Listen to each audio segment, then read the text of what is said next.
Jorge Elbaum es maestro universitario y doctor en ciencias económicas, entre otras capacidades académicas.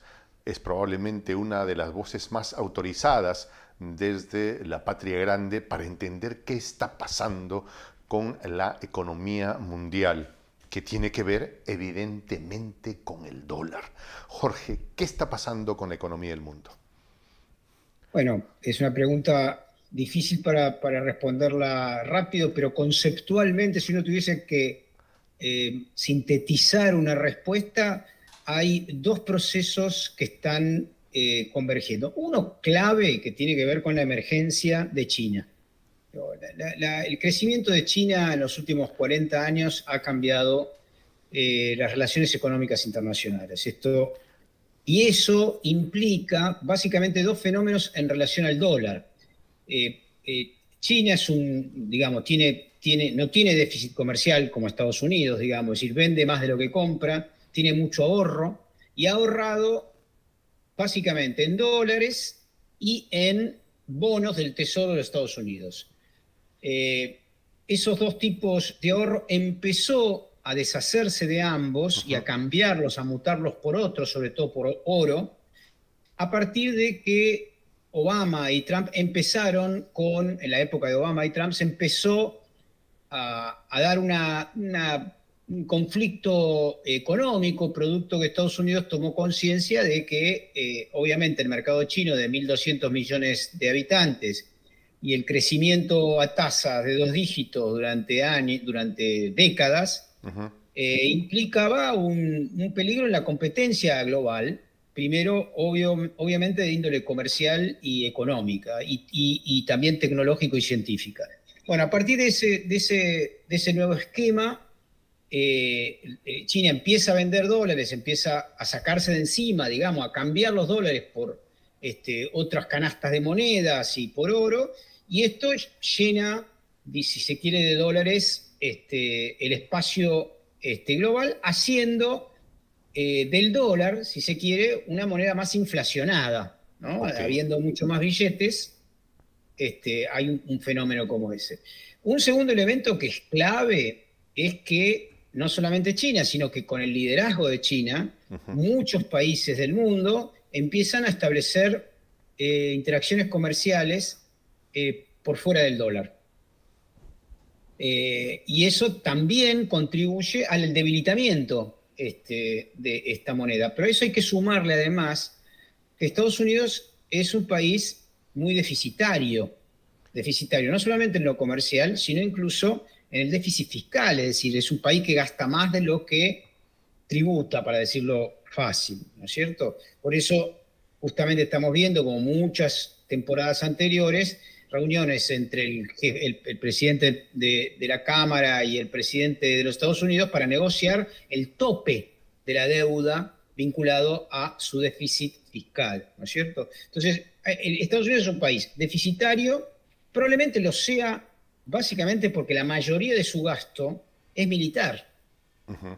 Y ese gasto, digamos, es el que financia 800 bases en todas partes del mundo y un proceso bélico que hoy se está dando, por ejemplo, con una digamos, un financiamiento de Ucrania para la guerra con Rusia, desorbitante. Es decir, Estados Unidos es el que más pone dinero y armas en relación a Zelensky, y esto lo pagan los ciudadanos de Estados Unidos, digamos, no lo paga otra persona más que los ciudadanos de Estados Unidos, y eso obviamente en la medida de que vos no tengas una capacidad impositiva de poder cobrarle más a los que más tienen en Estados Unidos, genera una situación de déficit fiscal. Entonces, el déficit comercial, déficit fiscal, devaluación, desvalorización del dólar a nivel global, sustitución del dólar por otras monedas, y sobre todo el crecimiento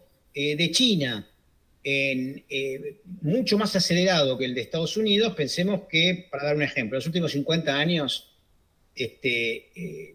China creció un promedio del 6-7% Claro.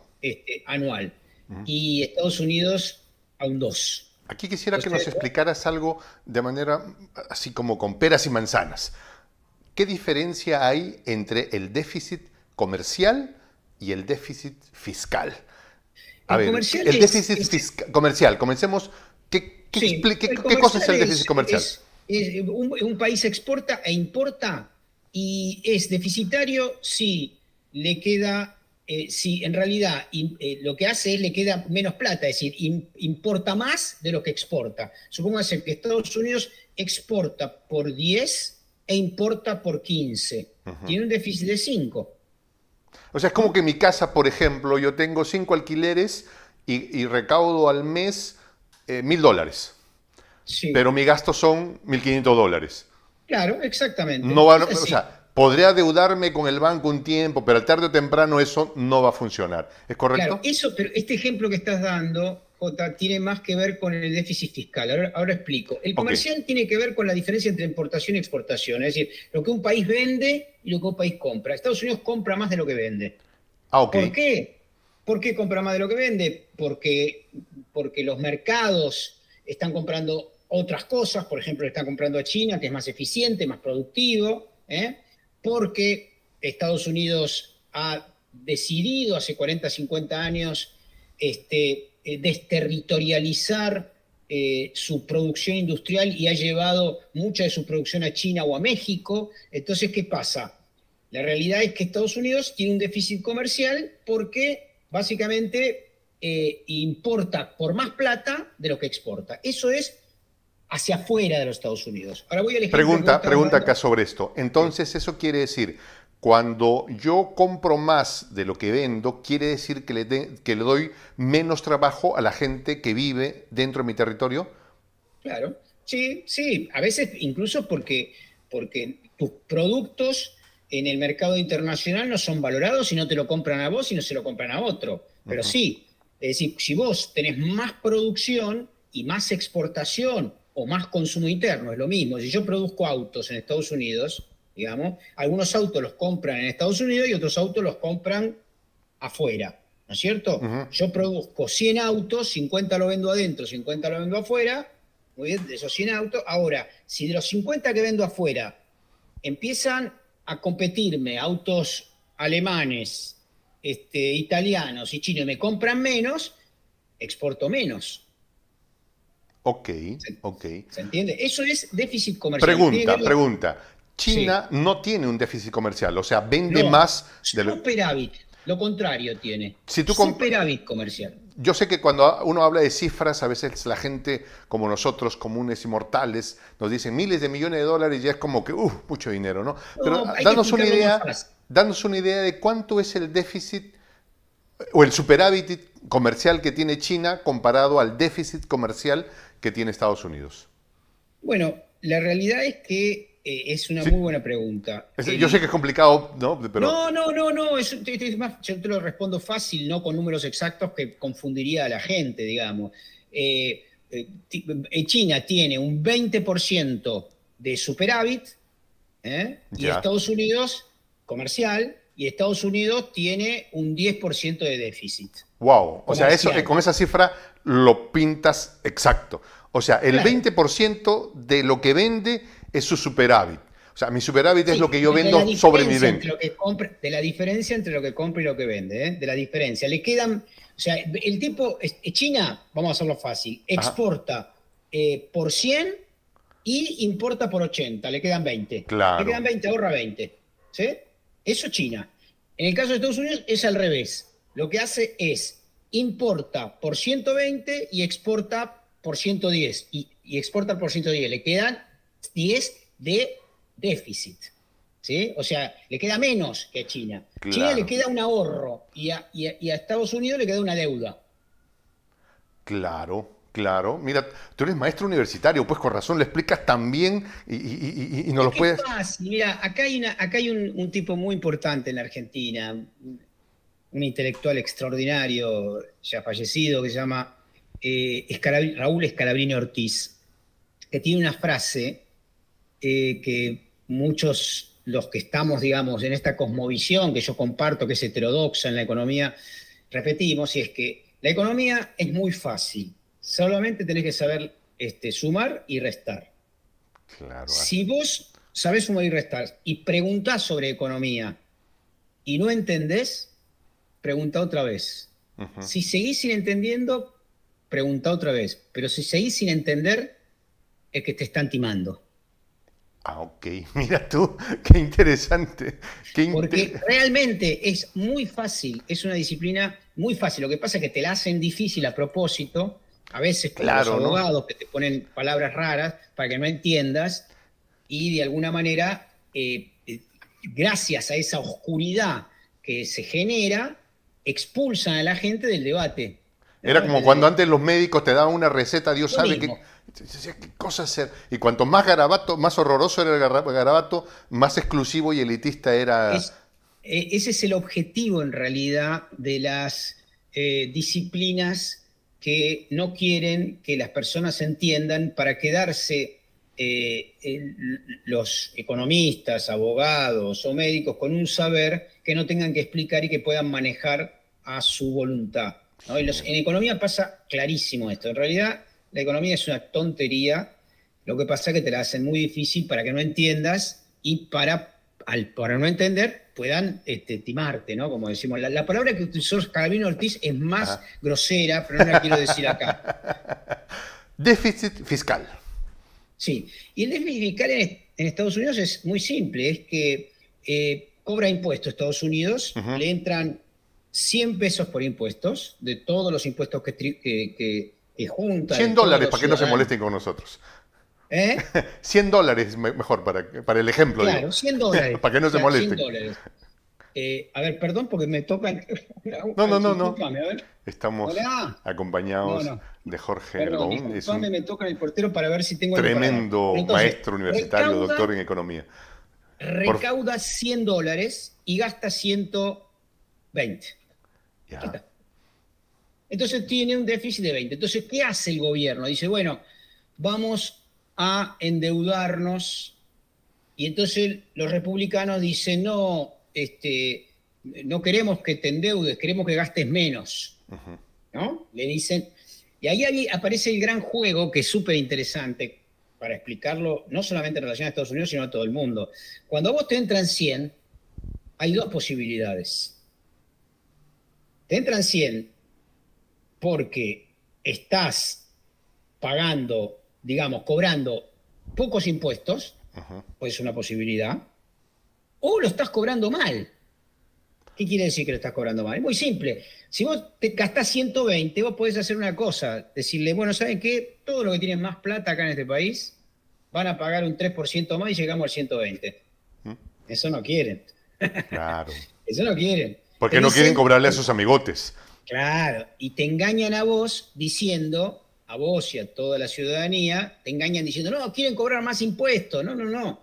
No hay que cobrarle más impuestos a los que trabajan, hay que cobrarle más impuestos a Wall Street, al complejo militar industrial, a las transnacionales, ya con eso, pero no tenés ningún problema de financiamiento. Lo mismo pasa en todos los países. Entonces, el déficit fiscal, que es la diferencia entre lo que gastás y lo que recaudás, es como una casa. En tu casa a vos te entran $100, ¿eh?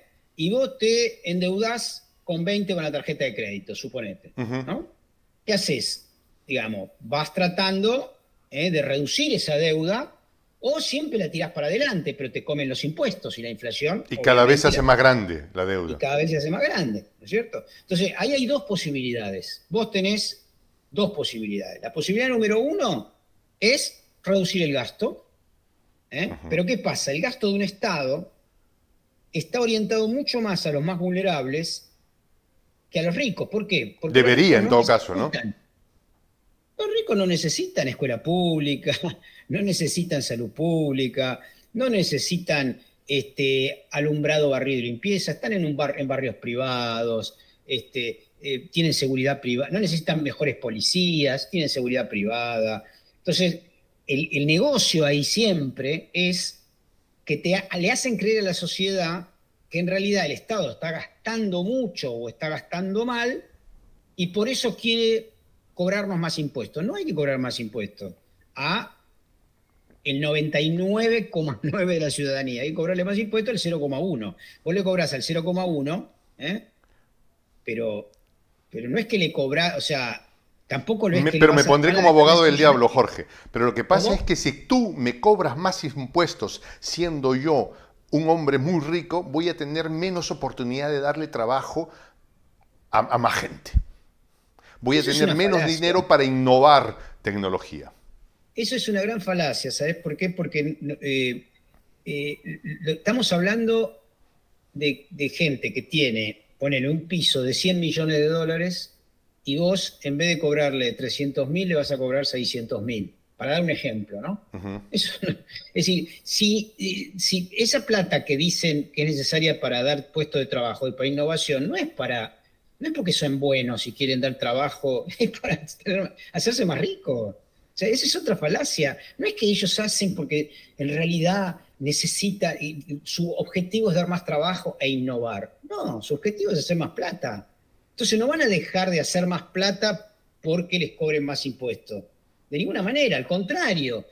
En realidad, ¿qué es lo que pasa realmente? Es que cuando vos, sobre todo sos un multimillonario y pagás más impuestos, tenés que hacer rendir más lo que tenés. Entonces tratá de buscar innovación para ser más productivo. Y la innovación es tecnológica, es decir, cómo hacer para que esto que hoy me sale $10, mañana de hacerlo, producirlo, me salga 5. Bueno, ahí hay algo de investigación, de innovación, etcétera, etcétera, que yo, multimillonario, lo hago para hacer más plata, no porque soy un buen muchacho que quiero dar Y es trabajo a la probable que gente. esa innovación, entre comillas, signifique aplicar tecnología y pagar menos sueldos.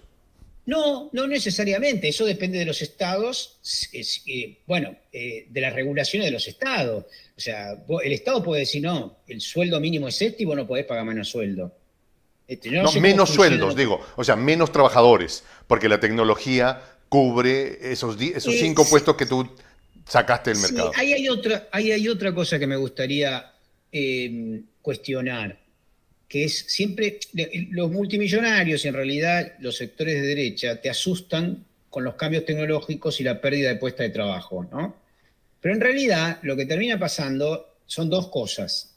Es que, digamos, alguien hace, o sea, vos necesitas, bueno, a ver, esto lo sustituyo por una máquina Ujú. que está trabajada con inteligencia artificial. La inteligencia artificial está producida por seres humanos, no está producida por sí misma. Necesita trabajo para hacer eso. Entonces, vos tenés que de alguna manera dar trabajo, o sea, se salen unos lados y empiezan otros. Digamos, algunos se clausuran. Vos me decís, bueno, no va a existir más la atención telefónica. Es verdad, no va a existir más la atención telefónica, va a ser una máquina. Ahora, lo que hay que, el Estado debe garantizar, y esto es Keynes, digamos, ¿no? Y yo tributo de alguna manera al pensamiento keynesiano. Vos no podés desechar trabajadores eh, en el marco de una sociedad que genera marginalidad, pobreza, violencia, droga, etcétera. Lo Claro. que tenés que garantizar es recapacitar a la gente, reubicarla, generar mecanismos de que el trabajo sea la función central de la vida, en el sentido de la sobrevivencia, de lo que dignifica el trabajo, y no que no te interese nada. Claro.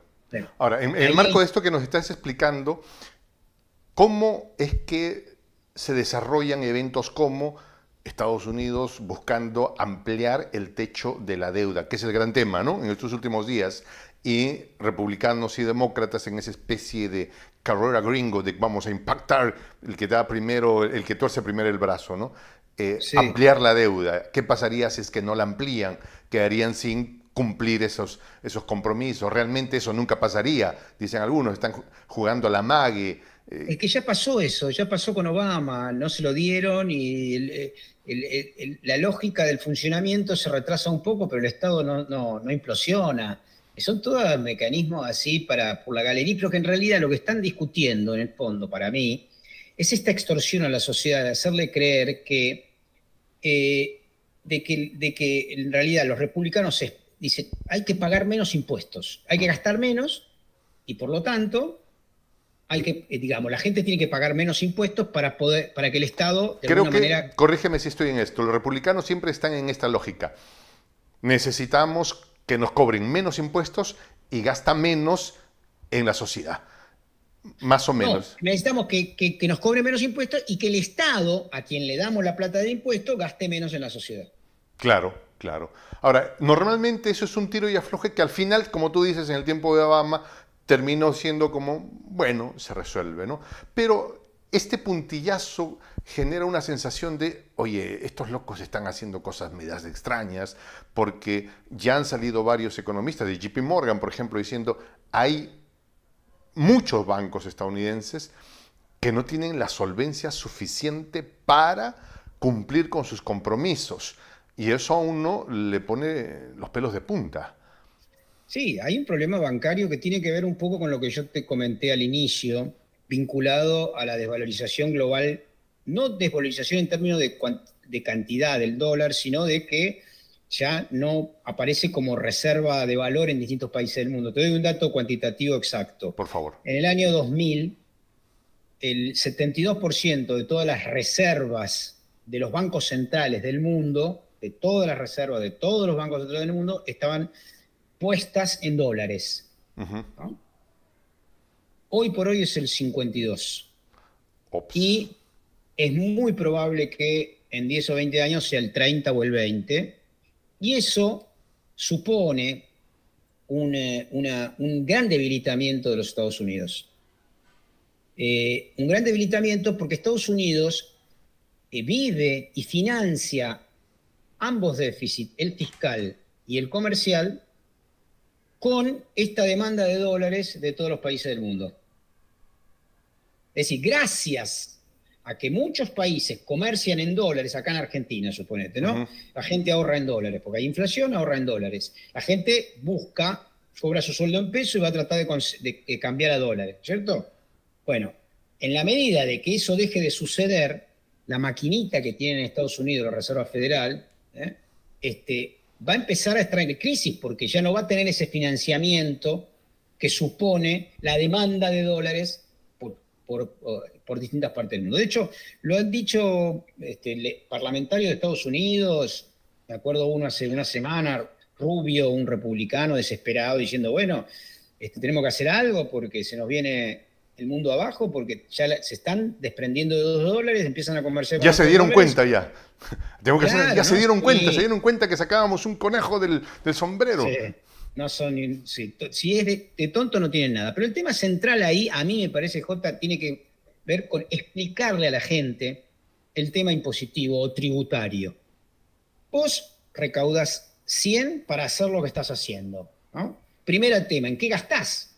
Entonces yo recaudo 100 y gasto, bueno, si gastás el 40% de todo su presupuesto, como gasta Estados Unidos en militar, bueno, flaco. ¿40%? De todo el presupuesto. ¿40%? 38, 37, 38 de todo el presupuesto de Estados Ya, Unidos. o sea, más del 30%. Eso es una... Sí, es una bestialidad. Sí, sí, sí, es impresionante. Bueno, es el país que obviamente... Entonces, más acá gasta. quiero hacer un corte, entonces, para entender. Dos déficits, uno comercial y uno fiscal. Ambos quieren decir que no tengo tanta plata para cumplir con mis responsabilidades. Entonces, la manera es agarrar la maquinita y imprimir papelito verde. Eso trae inflación.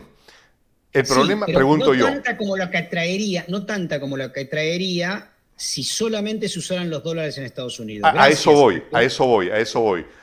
Porque entonces imprimen y sacan un papelito verde. Si eso lo hiciera Perú, la economía revienta, como pasó en el tiempo de Alan García. Sí. El tema es que, pregunto yo, y dime si estoy equivocado, que la inflación quiere decir que hay un billete que no cuesta lo que dice que es. Hay una diferencia de valor y esa diferencia de valor la pagamos todos aquellos que usamos el dólar, porque nos pasan sus gastos a nosotros. O sea, nosotros pagamos la factura de sus gastos. ¿Sería correcta esa lógica? Sí, pero con una pequeña aclaración. Quienes pagan el costo son los que trabajan, no son los millonarios. Claro. Los millonarios se apalancan, por ejemplo, en otro tipo de bienes que no pierden valor. O sea, vos pierde valor un billete, a lo mejor no pierde valor una casa, una empresa, incluso se valoriza más, el oro. Entonces, los que sufren siempre la inflación son los más pobres. Los ricos no sufren la inflación. Si no, no tienen problema, al Y para contrario, explicarlo, puede incluso beneficiarse. y para profundizar más en esto, a ver, una señora que no ve dólares a diario, dice, no, pero eso no me afecta a mí porque yo compro en pesos, compro en soles, ¿no? ¿Por qué me afectaría? Pero quién sabe, esto es, pero señora, ¿usted no compra leche, por ejemplo? Esa leche la compró alguien de fuera del país donde usted está y la compró en dólares. Y cuando usted va a comprarla, lo que está haciendo es comprarlo a un cambio de una moneda local.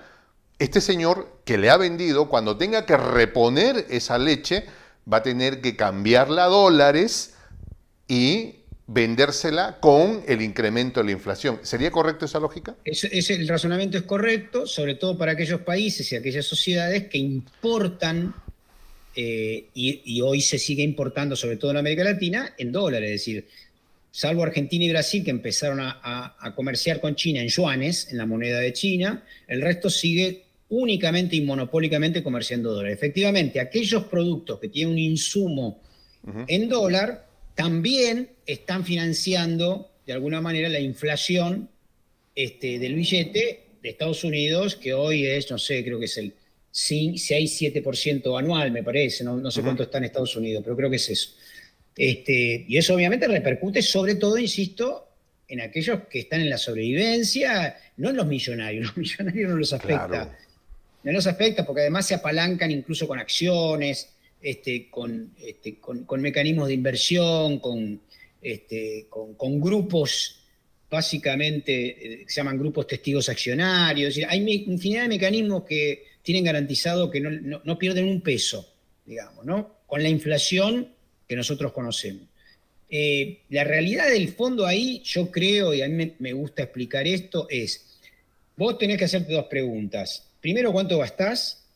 Y segundo, ¿cuánto ganás? O en lenguaje estatal, ¿cuánto recaudás? ¿No? Si lo que gastás está bien, si decir, yo no puedo dejar de gastar lo que gasto esto porque es dejar que mis hijos no coman, que mis hijos no vayan a la universidad, que mis hijos... Yo esto lo voy a gastar. Yo gasto 100 por mes. Entonces, ahí hay una posibilidad, ¿no? Si, bueno, o gano más o reduzco mis egresos. Son dos posibilidades. Entonces, en la lógica estatal, pienso en Estados Unidos, ¿no? Que es lo que estamos hablando. Bueno, gasta 100, pero gasta mal. Y además, recauda poco, porque la incidencia de tributación es una de las más bajas del mundo, digamos, de los países desarrollados, ¿no? De la OCDE. Es decir, por ejemplo, en los países nórdicos, el promedio más o menos de tributación va entre el 50 y el 60%. Para un norteamericano eso es un horror. Bueno, pero la sociedad finlandesa o noruega o sueca es infinitamente mejor que la norteamericana, no tiene gente muriéndose en las calles. Pagas tus impuestos sabiendo que tus hijos van a tener universidad, claro, que si te enfermas vas a tener salud. Digamos, hay una tranquilidad al respecto de eso, ¿no? No, es una vida mucho más sana, menos violenta, y además garantizado algunos aspectos, salud pública, por ejemplo, educación pública de calidad, la mejor educación del mundo, una de las mejores es la finlandesa, y es educación pública obligatoria. ¿Qué quiere decir que es obligatoria? No puede haber escuelas privadas. Está prohibida la escuela privada. Y eso es una decisión estatal para equiparar, para que no haya educación de primera y educación de segunda, ¿no? Hay un documental que yo sugiero, que es muy bueno, de un documentalista de Estados Unidos, que a lo mejor lo conocen, que se llama Michael Moore. Bueno, claro. Bueno, véanlo, hay uno que se llama... ¿Cuál de ellos? Vamos a conquistar Europa. Ah, sí, lo vi saliendo con su banderita, ¿no? Exactamente. Genial, pero bueno, claro. Ahí habla, por ejemplo, de la educación en Finlandia, ¿no? Y muestra cómo hicieron todo un proceso, además, no solo de educación pública, sino también de educación orientada a la persona, ¿no? Que sacarle lo mejor a cada chico, no es genérico, eso es un tema Claro, es didáctico-pedagógico. Pero importante ver la experiencia de ellos para ver, de todo el mundo, para ver qué es bueno para nosotros, ¿no? O sí, sea, para salir y todos, buscar. sí, aprender. Ajá. Todos los países tienen cosas buenas y malas. Lo terrible es cuando las cosas malas se constituyen en caprichos y no somos capaces de desatender, de deshacerlas para aprender lo bueno, Pregunta, ¿no? ¿cómo va la inflación china? No, los chinos no tienen inflación. Entonces, digo yo, a ver, si yo tomara decisiones respecto a en qué moneda debo tener mis ahorros, es dólar devaluándose. Si ayer yo con estos $100 compraba 4 llantas para mi carro, mañana no me va a alcanzar, o de acá a 6 meses no me va a alcanzar, voy a tener que agregarle $5. ¿Por qué no tener mis ahorros en yuanes? Porque todavía no podés ir al mercado a comprar en yuanes. Ah, ya. Porque, ¿dónde los compro? O sea, no hay. No, podés comprar los yuanes, pero vos después no los podés realizar, se dice en economía. Vos vas y vas a una casa de cambio en cualquier lugar y decís, yo quiero yuanes. Muy bien, te van a dar los yuanes. Ahora, yo con esos yuanes que garantizan por un valor, no tengo cómo realizarlos. Es decir, bueno, yo ahora quiero comprar la llanta que vos decías. Toma, acá tengo 5 yuanes. No, no, yo no acepto yuanes. Ahí está el problema justo de que estamos hablando del pasaje, ¿no? Que en la medida la realidad es que si uno es Pregunta, riguroso, pregunta, pregunta. sí, Pero si es que yo recibí yuanes y digo, sí, pues acá en Perú, en Argentina probablemente no me acepten los yuanes, pero si me voy a China, ahí sí sí, me las van a aceptar. sí, por supuesto, sí, sí, pero no, Tendría que no ser un podemos. importador, ser alguien en gran Claro, no, escala, bueno, eso se está fletar haciendo, sí, un container. sí, sí, claro, claro. Y ellos, los chinos, van a estar más contentos que le pagues en yuanes que incluso le pagues en dólares. Este, Pero es como que eso, digo un horizonte muy obvio. Con el tiempo la gente va a decir, si los señores son los que producen, mejor se les compro allá, ya no tengo por qué pasar por el Banco de Washington, de Wall Street. claro, claro. Sí, estamos en un proceso de una encrucijada. La hipótesis, o una de las hipótesis, no mía, sino de gran parte de los economistas, es un proceso de desdolarización. Mira, en 1945 Keynes propuso, cuando se conformó el Fondo Monetario y el Banco Mundial, dijo, hagamos una moneda única mundial, ¿no? Ujú. Y tuvo la oposición fuerte de Estados Unidos que quería que la moneda sea el dólar, la Ujú. moneda de intercambio comercial, ¿no? Ganaron, por supuesto, los estadounidenses. Pero esa es la realidad, sería el mejor mecanismo. Y si no se puede a nivel global, por lo menos una moneda de intercambio que no sea utilizada por ningún país para ganar beneficios, porque la verdad es que eh, China efectivamente con los yuanes también se beneficia, Ujú. ¿no? A costa, si se quiere, de otras monedas. Entonces lo que había que era una moneda por fuera de las monedas nacionales, que sea moneda de intercambio global. Es difícil que se pueda armar algo así, pero eso sería lo que impediría que las monedas sean utilizadas como herramienta de empoderamiento de los De países en contra de terceros. sofocamiento, digamos, ¿no? Claro, ¿Sí? sí, Ok. así es. Jorge, yo te agradezco, sé que el tiempo tuyo siempre es complicado y tenemos que agradecerte por acompañarnos. Una última pregunta que aquí me Sí, hacen. sí. ¿Por qué los chinos que andan en competencia económica con los Estados Unidos compran tanto, han comprado o compran tanto bono y por qué son uno de los principales tenedores, porque entiendo que primero Japón, ¿no? ¿Por qué son los principales tenedores de una moneda que, o sea, tenían que haberse dado cuenta les podría traer problemas en futuro? Bueno, en realidad yo creo que el razonamiento es al revés. El mecanismo de China fue comprar bonos de la deuda de Estados Unidos, bonos soberanos se Ok. llaman, son unos papelitos que dice páguese por esto $10.000, digo, ¿no? A mí me hace Papelito. acordar esas monedas, esos billetes antiguos que se apaga es el portador. Claro, bueno, eso es un bono soberano. En realidad fue la manera brillante que tuvo China para extender el máximo de tiempo el conflicto que se está dando hoy. Estados Ok. Unidos, es decir, cuando Estados Unidos vio que China empezaba a crecer, pero que en su crecimiento compraba dólares y compraba bonos de la deuda, dijo, bueno, nos está ayudando a nosotros, claro. porque lo que de alguna nos está financiando, porque vos agarras ese papel, China se lleva ese papelito y le da plata al tesoro, ¿me explico? Entonces estaba financiando de alguna manera el déficit de Estados Unidos. Claro.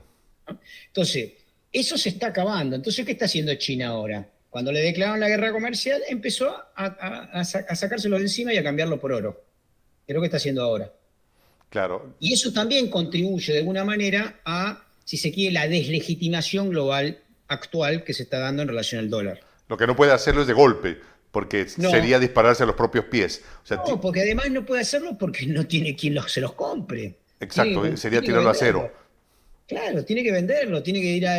O sea, es un caso de oferta de bonos soberanos y que se los paguen por el mismo valor. Cuando los bonos, por ejemplo, los bonos de Argentina se pagan menos que lo que dice. Dice, vale por esto $100, y en realidad te dan 70, porque... ¿Se entiende? Porque están devaluados, son bonos devaluados por una crisis económica. Esto es para entenderlo. Yo compro un bono y me dice, usted invierta 100 y cuando yo le pague le voy a pagar 110. Pero, digo esto, si yo quiero mi plata antes, mi 100, entonces salgo al mercado y lo vendo y alguien me puede pagar 98. Perdí 2, pero bueno, ya pues que yo necesitaba la plata, ¿no? Pero el día en que yo cobro me tiene que pagar mi plata completa. ¿Es correcto? Sí, si yo voy con ese bono a los Estados Unidos que dice, páguese por estos $100 más el interés sugerido por el Tesoro, que es muy poquito, es 0,5, 0,8, 1,3, 2,4, qué sé yo. Entonces vos vas por ventanilla, entre comillas, y decís, bueno, acá traigo mi bono de 100, denme los 104 pesos, $104 que me corresponden.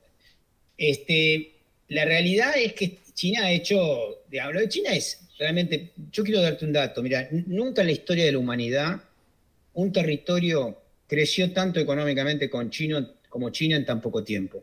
Es inaudito. O sea, nosotros tenemos datos más o menos de los últimos 1500 años. Ya. ¿No? Lo que ha crecido China es increíble y nadie hubiese podido soñar que hoy sea la segunda economía del mundo y va a ser la primera en 10, 15 años. Y eso es un cambio en la humanidad enorme. Mira, un dato bien preciso.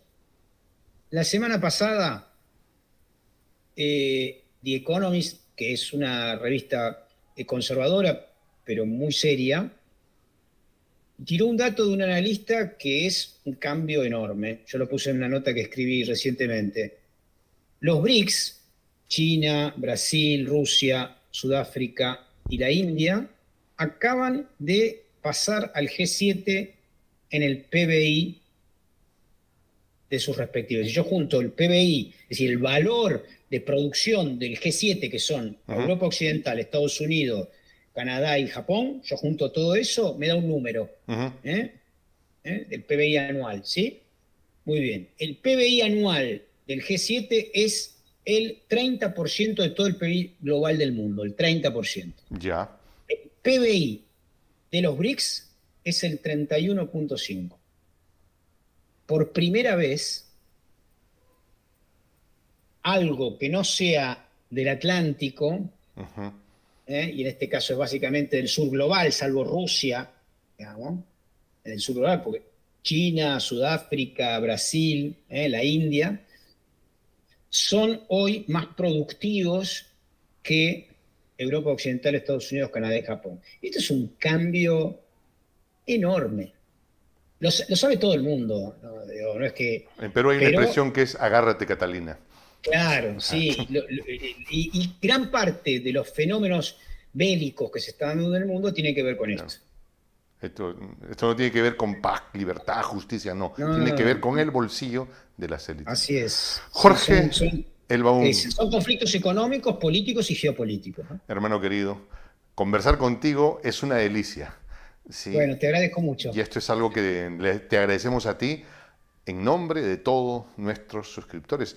Maestro universitario, doctor en ciencias económicas, pero sobre todo, gran conversador. Jorge, muchas gracias por haber estado con nosotros. No, gracias a ustedes, un fuerte abrazo y a disposición siempre. Claro que sí. Gracias.